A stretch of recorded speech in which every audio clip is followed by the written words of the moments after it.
I'm here with Lynne Suprock, and I love this mosaic table that she brought with her. And Lynne, the other thing that you brought is actually some frames, which essentially you said are the same technique. Right, we're going to use the same technique for both of these projects. But you said it's not your average mosaic. There's a little surprise in how we're going to put this all together.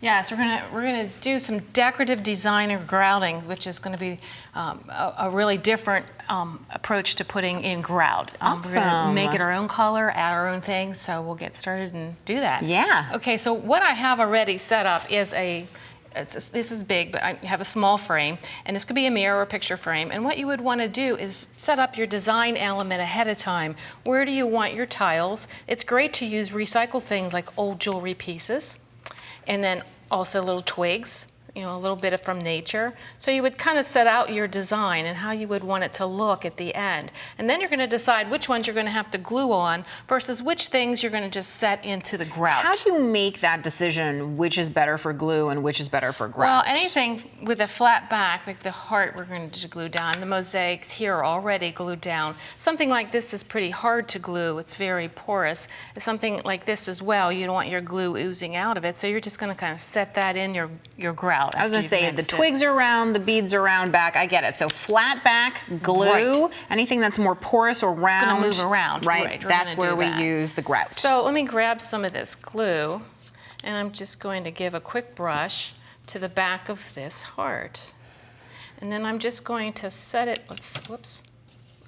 And not stick it to your finger, which is what I tend to do throw it all on the time. Floor so that you know, that's part up. of the crafting lifestyle. I think, you know, my floor is quite decorative at this point. Cat hair and everything else comes in the project. So you get the idea. So you're going to, you know, hold that down. Hold it for like 30 seconds, let it set. And then you could test to see if it's movable before you begin. And then you're going to, you know, I'm going to have my other things maybe above here that I'm going to set in. Maybe I want to put these twigs here. So I'm going to have it maybe like that. So to get started mixing this designer grout, I'm going to put gloves on because this adhesive or this paste is pretty sticky. It gets a little bit messy. It does. Almost everything we do gets a little bit messy. I know, it's true. But I always say, like, when people say, what do you do for a living? And I say, I'm an artist. And they say, what's that like? And I say, I never have clean hands. You never have clean hands. And I have so many gloves. So, okay. So if you're using a very, you know, doing a small project, you can mix it up in small batches. I would say maybe this is a medium kind of a setup. So we're going to use smaller amount to mix up. And it's a part A, part B epoxy. So you would just add, a little and I can that. see if I just look into these larger, containers so you can see the consistency of it. It's kind of what I would describe as gloopy. Can that be a technical term? Yeah. It's more runny than like, let's say a clay or something like that. It's almost more of It doesn't have the consistency of a modeling clay. Yeah. It's something that's more, runny or goopy. Right, which is one of the reasons that using the tubes, especially for a small project, is very convenient because you can just go ahead and squeeze it directly into the cup. And I assume you're doing, you know, essentially almost equal parts here. Yeah, this is a little forgiving, so you don't have to have exactly millimeter or milliliter of product to millimeter of product. So I'm just going to squeeze out both of these tubes because I'm going to use it probably for the whole project. And then I'm going to take... Well, that's the easiest way to measure a vol. Just use the whole thing. It's very easy. So I'm going to grab some sticks here. And I'm going to use 2 sticks because it is a little goopy, as you say. And 2 sticks to mix because that helps you get between?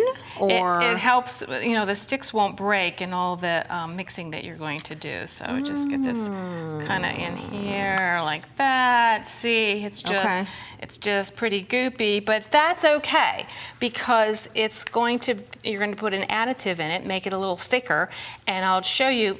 Won't mix up any more of this because I already have pre-mixed, so we can head on right over to this. It's essentially the same thing, A and B, and I've used these sticks. Okay, and then I'm just mixing, slimy, goopy, slimy. And then what's an interesting thing is this, I'm going to use this baking soda. It's going to make it the consistency of your hardware grout. It's going to be... Wow, that's what's going to add the graininess to it? It's going to give the thickness, the graininess, the real grout look, even though it's not grout. So I got about a tablespoon. put as much as you want in this. Oh, so it's not a thing like you have to be careful about how much you put in. You want a thickness, a certain thickness is what you're looking for, and it's your consistency of how runny or how thick you want it. So it won't, it won't mess up the setup time.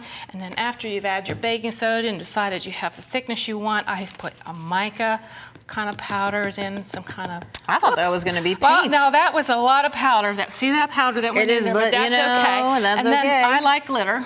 Oh, yeah. Ooh, okay, oh, yeah. So I'm going to just put a little glitter in here as well. But although the nice thing is when you mix glitter into a wet medium, it traps it so it actually doesn't get everywhere. So, okay, I have that already mixed up. And then ahead of time, I put it in a baggie. See, I thought you were making baby food. A baggie. It looks like it does. Not my favorite baby food, but the color is what we're using for our grout, so it works for that. It's a beautiful pumpkin. It's going to be really easy to squirt this out then and use it on your project if you just nip the corner of it. So this is straight out of cookie decorating on how to make a pastry bag. Right, and I told you that, well, I have my things that I want to lay on, and I have the things that are already And that heart is probably already stuck on there, so it's okay to go. So if I can just kind of give you an idea how that grout's going to go in there.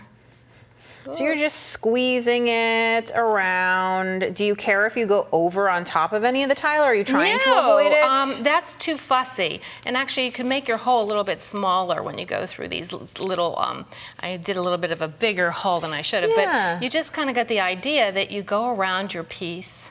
You can also use a pastry tip as a dedicated craft tool. And you can also use your finger to move it around. That's one of my favorite crafting tools, actually, and I've got 10 of them. You can use them all at once, right? if you want. So anyway, I have all that kind of laying in there, and then it's going to come out so that my area that I'm just going to sit my pieces on, I'm just going to set them like that.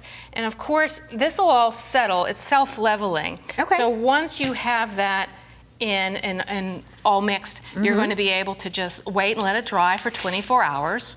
If if you're fussy, you can come back with one of your sticks and clean it up a little bit, and then you're going to maybe have a little haze like you do with roll grout.